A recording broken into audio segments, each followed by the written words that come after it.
இது வந்து மோஸ்ட் கான்ட்ரவர்சியலான ஒரு டாபிக். நான் வந்து சும்மா கலாச்சிட்டு 2-3 வீடியோ போட்டிருக்கேன் அப்படிங்கிறனால சொல்றது இல்லை. நயன்தாரா அவர்கள் வந்து தனுஷ் அவர்கள் கூட இந்த 400 ரவுடி தான விஷயத்தை வச்சுக்கிட்டு வந்து பேசிட்டு இருக்காங்களே, அதுக்காக சும்மா கலாச்சி போடுறதுக்காக இதை வந்து டிஸ்கஷனுக்கு உருவாக்கல. இது வந்து பொதுவாகவே எனக்கு ரொம்ப நாள ஒரு ஆசை. இப்போ பக்கமாக வந்து பார்த்தீங்கன்னா தெலுங்கு சினிமாவாக இருக்கட்டும், மலையாள சினிமாவாக இருக்கட்டும், இப்போ வந்து பார்த்தீங்கன்னா அமரன் படம் மூலமாக சாய் பல்லவிக்கு கிடைச்சிருக்க அந்த வரவேற்பாக இருக்கட்டும், இதை வந்து எல்லாமே நோட் பண்ணும்போது சரி ஒரு சின்ன கம்பேரிசன் பண்ணி பார்க்கலாம். இதை எப்படி மக்கள் எடுத்துக்கிறாங்கன்னு பார்க்கலாம் அப்படிங்கிறதுக்காக டிஸ்கஷன். நயன்தாரா லேடி சூப்பர் ஸ்டாரா இல்லை வந்து சாய் பல்லவி லேடி சூப்பர் ஸ்டாரா இப்போ இருக்க இடத்துல அப்படின்னு சொல்லி பார்த்தீங்கன்னா 2 விஷயத்தில் வந்து கம்பேர் பண்ணலாம். நயன்தாராவும் வாழ்க்கையில் வந்து எந்த சினிமா பேக்ரவுண்டும் இல்லாமல் வந்தவங்க. அதே மாதிரி வந்து சாய் பல்லவி சினிமா பேக்ரவுண்டே இல்லாமல் சினிமாவுக்குள்ளே வந்தவங்க. நயன்தாரா வந்து கான்ட்ரவர்சிஸ் எல்லாத்தையும் வாழ்க்கையில் தாண்டி அந்த கான்ட்ரவர்சியை தாண்டி சினிமாவுக்குள்ளே வந்து மிகப்பெரிய ஒரு இடத்துல வந்து ஜெயிச்சு நிற்கிறாங்க. அதில் மாற்றுக்கிறது இல்லை. ஆனால் சாய் பல்லவி கான்ட்ரவர்சி அப்படிங்கிற விஷயமே இல்லாமல் தன் வேலை என்னமோ அதை மட்டும் செஞ்சு சினிமாவில் ஒரு நல்ல இடத்துல வந்து நிற்கிறாங்க. இதுதான் 2 பேருக்கு உண்டான மிக முக்கியமான வித்தியாசம் அப்படின்னு கருதுகிறேன். அதுக்கப்புறமேட்டு சாய் பல்லவியோட நடிப்பு அப்படிங்கிற விஷயம் இருக்கு இல்லைங்க, அதில் வந்து நான் ரொம்ப சாய் பல்லவி வந்து கிண்டல் பண்ணது 2 படம். ஒன்று வந்து மாரி 2, இன்னொரு படம் வந்து பார்த்தீங்கன்னா NGK. ஓகே, இந்த 2 படத்தில் தான் சாய் பல்லவியோட ஆக்டிங்கை பார்த்து நான் ரொம்ப கிண்டல் பண்ணேன். பட் ஆனால் அதுலேயும் ஒரு வித்தியாசங்கள் இருக்கும். ஆனால் அதற்கு பிறகு இந்த கார்கின்னு ஒரு படம் பார்த்தேன். அந்த படமாக இருக்கட்டும், அதுக்கப்புறமேட்டு நானி கூட ஒரு படம் ஒன்று இருக்குது. அந்த படம் டக்குன்னு மைண்டில் வரல. அந்த ஒரு படம் ஒரு அற்புதமான படம்.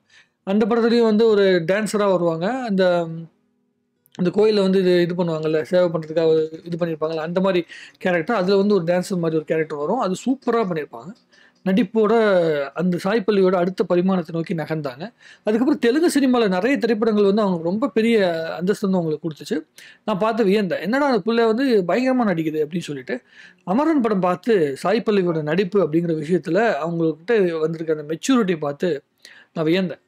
அது இல்லாமல் மணிரத்னம் சார் வந்து பார்த்தீங்கன்னா மேடையில் சொல்கிறாரு, நான் சாய் பல்லவி உங்களோட மிகப்பெரிய ஃபேன் அப்படின்னு சொல்லும்போது சாய் பல்லவியோட அந்த எக்ஸ்பிரஷனாக இருக்கட்டும், ஒவ்வொரு மேடைகளையுமே சாய் பல்லவி ஹேண்டில் பண்ணுற விதமாக இருக்கட்டும், எல்லாருமே கத்துறாங்கன்னா அது ஒரு டார்ச்சர் அப்படின்னு சொல்லும்போது சாய் பல்லவி அதை சொல்லுகின்ற வார்த்தை இருக்குல்ல, அது ரொம்ப அற்புதமாக இருந்தது. மற்றவங்க எல்லாருமே மற்றவங்கள ஃபேனாக கருதுறாங்க. சாய் பல்லவி தன்னை ரசிக்கிறவங்களா கருதுறாரு. 2க்கும் இந்த வித்தியாசம் இருக்குது. ரசிகர்கள் அப்படிங்கிற வார்த்தை இருக்குல்ல, தமிழ் வார்த்தைக்கும் ஃபேன்ஸ் அப்படிங்கிற விசிறிகள் அப்படிங்கிறதுக்கு உண்டான வார்த்தைகளுக்கும் 2 வித்தியாசம் இருக்குது. விசிறிகள் வந்து வெறும் காற்று தான் வீசும். ரசிகர்கள் அப்படிங்கிறவங்க நீங்கள் எப்படி இருந்தாலும் அவங்களை ரசிப்பாங்க. நயன்தாராவுக்கும் அதே மாதிரி வந்து ரசிகர்கள் இருக்கிறாங்க. ஆனால் இப்போ இருக்கிற ரசிகர்களை விட நான் வந்து நயன்தாரா அவர்களை ரசித்த ஒரு மிகப்பெரிய ஒரு கூட்டத்தை வந்து நான் பார்த்துருக்கேன். எப்போனா இந்த கம்பேக் நயன்தாரான்னு சொல்லிட்டு வந்து ஒரு விஷயம் நடந்தது. எப்போனா ராஜாராணி படத்தப்போ. அப்போ நயன்தாரா கிடைச்ச அந்த வெற்றி, அது மிகப்பெரிய ஒரு வெற்றி. அதை வந்து அவங்க ஹோல்டு பண்ணி கொண்டு வந்தாங்க. அதே மாதிரி கோலமாவு கோயிலா படத்தப்போ மிகப்பெரிய வெற்றி வாழ்க்கையில் சந்திச்சாங்க. நான் மிரண்டேன், என்னடா ஒரு இவ்வளோ பயங்கரமான ஒரு பர்ஃபார்மன்ஸ் அப்படின்னு பார்த்து வியந்த ஒரு நடிகை. ப்ளஸ் அதுக்கப்புறமேட்டு அவங்க லைஃப்பில் வந்து நிறைய கான்ட்ரவர்சியான விஷயங்களாக இருக்கட்டும், அந்த குழந்தைகள் பிரச்சனையிலேருந்து இந்த லைஃப் பிரச்சனை, இப்போ வந்து பார்த்தீங்கன்னா 400 ரவுடி தான பிரச்சனை வரைக்கும் நயன்தாரா அவர்கள் வந்து தனக்கு கிடைச்ச அந்த கோலமாவு கோயிலா மூலமாக கிடைச்ச அந்த அந்தஸ்தை, அந்த லேடி சூப்பர் ஸ்டார் அப்படிங்கிற அந்த அந்தஸ்தை அப்படியே டவுன் பண்ணி கொண்டு வந்துட்டாங்களோன்னு நினைக்கிறேன். ஏன்னா அதுக்கப்புறம் வந்து 10 படங்கள் தோல்வி. ஆனால் சாய் பல்லவியோட கடைசி 10 படங்கள் எடுத்திங்கன்னா 10 படங்களையும் வித்தியாசமான கேரக்டர்ஸ், மிகப்பெரிய வெற்றி. எல்லாத்துக்கும் இந்த மாதிரி ஒரு ஜோன் வரும், ஒரு சக்ஸஸ் ஜோன் அப்படின்னு ஒன்று வரும். ஆனால் சக்ஸஸோ ஃபெயிலியரோ, ஆனால் அந்த படத்தில் சாய் பல்லவியோட நடிப்பு வந்து அழுத்தமாக பேசப்படுது. இப்போ அமரன் திரைப்படம் வந்து மிகப்பெரிய வெற்றி அடைஞ்சிருக்குன்னா தமிழ்நாட்டில் வெற்றி அடையறதுக்கு காரணம் வந்து முகுந்த் வரதராஜனோட ஸ்டோரியும் சிவகார்த்திகேயனும் இருக்கலாம். அதில் மாற்று கருத்து இருக்கவே முடியாது. ஆனால் தெலுங்குலையும் மலையாளத்துலையும் மற்ற லாங்குவேஜ்லையுமே வந்து அந்த படம் பேசப்படுறதுக்கு அங்கெல்லாம் வந்து மார்க்கெட் கிடையாது. சிவகார்த்திகேயனுக்கு ரெமோ படத்தப்போ தெலுங்குல மார்க்கெட்டு, மலையாளத்தில் அவ்வளோ பெரிய மார்க்கெட் கிடையாது. எப்படி அங்கே மிகப்பெரிய வெற்றி அடைஞ்சதுன்னா ஒரே காரணம் சாய் பல்லவி. சாய் பல்லவி அந்த கேரக்டர் முகுந்த் வரதராஜனை காதலிக்கின்ற அந்த இந்துவாக சாய் பல்லவி தன்னை முழுமையாக எப்படி சொல்றதுன்னா அர்ப்பணிச்சிருந்தாங்க. சிவகார்த்திகேயன் அந்த கேரக்டராக வாழ்ந்திருந்தாரு, சாய் பல்லவி அந்த கேரக்டராகவே மாறி போயிருந்தாங்க. அதை பார்க்கும்போது அவ்வளோ பெரிய அற்புதமான ஒரு நடிப்பை வந்து அவங்ககிட்ட இருந்து உணர முடிச்சுது. அதுதான் வந்து சாய் பல்லவியை வந்து இந்த அந்தஸ்துக்கு கொண்டு வந்திருக்கு. லேடி சூப்பர் ஸ்டார்னு சொல்லி லேடி பவர் ஸ்டார் அப்படின்னு சொல்கிறாங்க தெலுங்குல எல்லாருமே. அதாவது பவர் ஸ்டார் பவன் கல்யாண் அவர்களுக்கு தான் எதையுமே எதிர்பார்க்காம பிடிச்சிருக்கு அப்படின்னு சொல்லுவாங்கள்ல ஒருத்தங்களை, அந்த மாதிரி. அதே மாதிரி அந்த சாய் பல்லவி எல்லா ஒரு மேடையிலையுமே வந்து அந்த இந்த saree கட்டிக்கிட்டு வர விஷயத்த வந்து ரொம்ப கம்ஃபர்டபுளான எனக்கு ஒரு இது அப்படின்னு சொல்லும்போது, எல்லாருமே அவங்கள ஒரு மிக மரியாதையான ஒரு விஷயமா பார்க்குறாங்க. ஒரு கேரக்டரா பார்க்குறாங்க. அதுதான் சாய் பல்லவிய இன்னும் வந்து ரசிக்க வைக்குது. மரியாதை கொடுக்க வைக்குது அப்படின்னு நான் நினைக்கிறேன். கார்கி படத்துடைய பெர்ஃபார்மன்ஸ் பார்த்து நான் மிரண்டிருக்கேன். எனக்கு ரொம்ப பிடிச்சது. அந்த அளவுக்கு சட்டிலான ஒரு பெர்ஃபார்மன்ஸ் பண்றது அவ்வளோ ஈஸி கிடையாது. இந்த வயசுக்குள்ள அவ்வளோ மெச்சூரிட்டி வர்றது ரொம்ப ஈஸி கிடையாது. ஆனா நயன்தாரா அவர்களுக்கும் நடிப்புல வந்து ரொம்ப அற்புதமான படங்கள் இருக்கு. 400 கோடி தான் படத்துடைய நடிப்பு வந்து தனுஷுக்கு பிடிக்காம இருக்கலாம். ஆனா எனக்கு அந்த படத்துடைய நடிப்பு ரொம்ப பிடிக்கும். அது கிளைமாக்ஸ்ல வந்து காமெடி அந்த ராஜே பாலாஜி கூட சேர்ந்து பண்ற காமெடியா இருக்கட்டும். அதே மாதிரி காஷ்மோரா படத்துல வந்து நயன்தாரா அவர்கள் வந்து காட்டின அந்த வீரம் இதெல்லாம் பார்க்கும்போது எனக்கு ரொம்ப பிடிச்சிருந்தது. பட் ஆனா இப்ப வந்து கடைசியா வந்து ராக்காயியோடைய அந்த வீரத்த பார்க்கும்போது எனக்கு அந்த பழைய எசன்ஸ் வந்து நயன்தாரா கிட்ட இருக்கிற மாரி எனக்கு தோணல. அந்த நடிப்புல இருக்கிற அந்த ஈடுபாடு, அந்த அழுத்தம் அது வந்து அந்த கேரக்டர்ல தெரியல. ரொம்ப வந்து எப்படி சொல்றது, ஓகே நான் எது பண்ணாலும் ரசிப்பாங்க அப்படிங்கிற இடத்துக்குள்ள போயிட்டாங்க. ஆனா சாய் பல்லவிட்ட அத பார்க்க முடியல. பிளஸ் ரொம்ப அற்புதமான ஒரு விஷயம். தான் நடிச்ச ஒரு படத்துக்காக எவ்வளவு எஃபோர்ட் போடணும்னாலும், அத போடுறதுக்கு தயாரா இருக்கிறாங்க சாய் பல்லவி. நடிப்புல மட்டும் இல்ல, ப்ரமோஷன்ல, அந்த படத்துக்காக வந்து மெனக்கெடுறதுல, கடைசி மொமெண்ட் வரைக்கும். பிளஸ் இதுல என்னன்னா, ஒரு படத்த ஒரே சமயத்துல ஒரு படம் தான் பண்ணணும் அப்படின்னு சொல்லி வந்து ஆ சாய் பல்லவி நடிச்சிட்டு இருந்திருக்காங்க. அப்ப நடுவுல என்ன ஆச்சு, ஒரு 2, 3 படம் வந்து அட் அ டைம்ல கமிட் ஆன உடனே ரொம்ப பிரஷர் அதிகமாயிடுச்சாம். ஸோ ரொம்ப பிரஷர் அதிகமான உடனே சரி நான் வந்து எனக்கு ஒரு பிரேக் வேணும்னு சொல்லி ஒரு 10 டேஸ் பிரேக் எடுத்துட்டு அப்புறம் ஒரு படம் பண்ணியிருக்காங்க. அது என்ன படம் தெலுங்குல ஒரு படம்னு நினைக்கிறேன். அந்த ராணா கூட ஒரு படம். ஒரு ரெபெல்ல லவ் பண்ற கேரக்டர் மாரி. அதாவது இந்த என்ன சொல்லுவாங்க, என்ன கவர்மெண்ட்ட எதிர்த்து வந்து பண்ணுவாங்கல்ல, போராளிய வந்து அவனுடைய எழுத்துக்கள பார்த்து படிச்சு லவ் பண்ற ஒரு கேரக்டர் நடிச்சிருப்பாங்க. அது உண்மையாவே நடந்த கதை அது ஆக்சுவலி. அது வந்து கடைசி மொமெண்ட் வரைக்கும் அந்த பொண்ணு எப்படி லவ் பண்ணுச்சுன்னு, அந்த கேரக்டர அவங்க ஹோல்டு பண்ண விதம் இருக்கு பாருங்க. நீங்க அந்த படம் வந்து தமிழ்ல கூட இருக்குங்க. அது என்னமோ படங்க. அது நல்ல படம். ஏதோ என்னது? ஒரே நிமிஷங்க. அ சரியான படம். எதுக்கு நான் வீடியோ பேசிட்டு இருக்கும்போதே குறுக்க வந்து பேசிட்டு இருக்கேன்னா, அந்த படத்த வந்து கண்டிப்பா சொல்லி ஆவணும். நான் டக்குனு மைண்ட்ல வரலன்னு வச்சுக்கங்களேன், அப்புறம் நான் மறந்துருவேன். அப்புறமேட்டு நம்ம வந்து இந்த கன்டென்ட் பேசல விரத பருவம். இந்த படம் தமிழ்ல இருக்கு. நீங்க போய் செக் பண்ணி பாருங்க. ரொம்ப அற்புதமான படம். ஸோ இந்த மாரி படங்கள்ல இருக்கிற பெர்ஃபார்மன்ஸ பார்த்த பிறகு சாய் பல்லவி அவர்கள அடுத்த நம்ம லேடி பவர் ஸ்டார்ன்னு தெலுங்குகாரங்க சொல்ற மாரி லேடி சூப்பர் ஸ்டார்ன்னு பின்னாடி சொல்லக்கூடிய காரணம் வரும். ஏன்னா, எல்லா ஸ்டேட்லயுமே நல்ல பேர் வாங்குறது அப்படிங்கிறது ஈஸியான விஷயம் கிடையாது. இப்ப ஹிந்திக்கும் போயிட்டாங்க.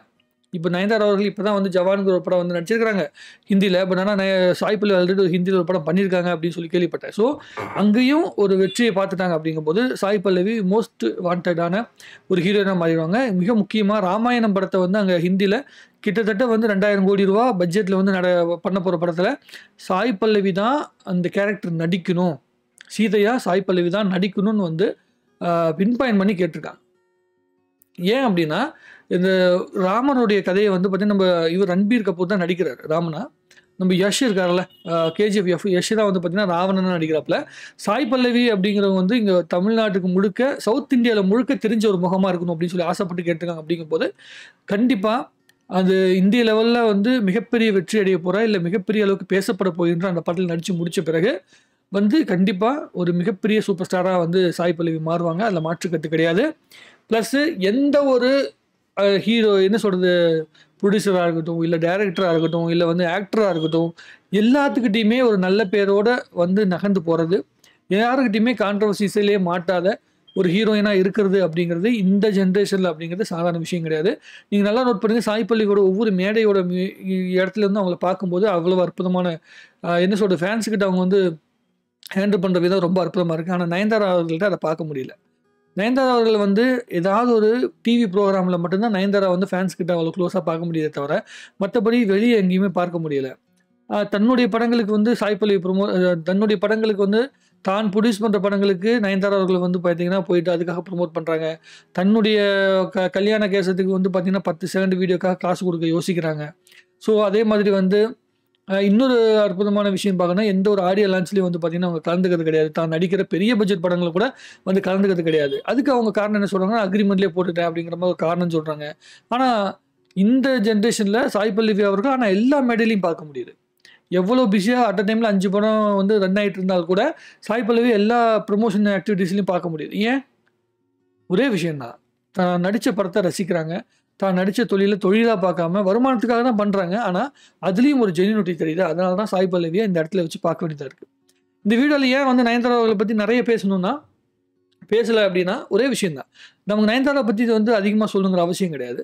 இந்த ஜெனரேஷன்ல இருக்கிற ஒரு ஹீரோயின் இப்படி நடந்துக்கும்போது, அவங்களோட ரொம்ப மெச்சூர்டா இருக்கும்போது, அவங்க எப்படி நடந்துக்கணும் அப்படின்னு பார்க்கணும்.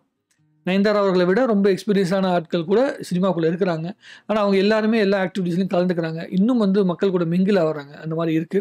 ஸோ நேற்று நடந்த 2, 3 நாட்கள்ல நடந்த விஷயங்கள பார்க்கும்போது, நயன்தாரா அவர்கள் வந்து பண ரீதியான விஷயத்துக்கு ரொம்ப எமோஷனல் ஆவாங்களே தவிர, மத்தபடி அ இது வந்து என்ன சொல்றதுன்னா, ஒரு சினிமாவ அடுத்த ஸ்டேஜ்க்கு கொண்டு போறதுக்கான நெறைய விஷயங்கள்ல வந்து பங்கெடுத்த மாரி ஒரு தோற்றம் வந்து உருவான மாரி எனக்கு தெரியல. என்னுடைய பார்வையில. இது வந்து ஜஸ்ட் ஒரு கம்பேரிசன்.